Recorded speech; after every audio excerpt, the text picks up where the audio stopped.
Welcome to our study called Restarting the Earth, and we're looking at Genesis 8:15 through 19 today. And this is called The Lord Renews. And so God starts something new here. He's starting the earth over again, right? And so God says to Noah to go out, you and your wife and your family. Go out and start living your lives. Set the animals free. It's time to begin again. It's a new beginning, but what does God say to Noah? What does he say here?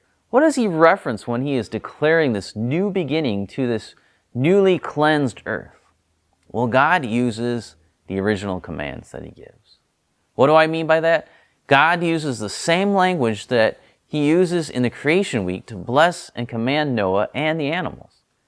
Be fruitful, multiply, swarm on the earth, he says. And so God goes back to the beginning to renew the earth and to renew this blessing with Noah.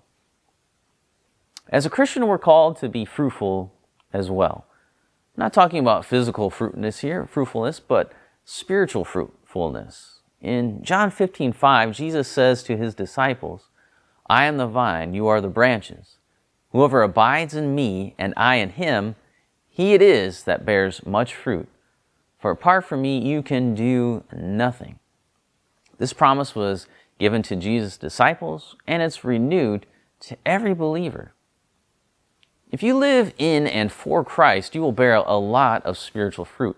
Love, joy, peace, patience, kindness, goodness, faithfulness, gentleness, and self-control.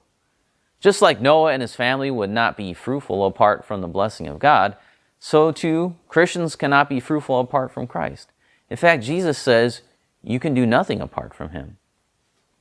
So God goes back to when he's setting animals free, he's setting Noah and his family free. He goes back to and says, now, remember, be fruitful, multiply, fill the earth.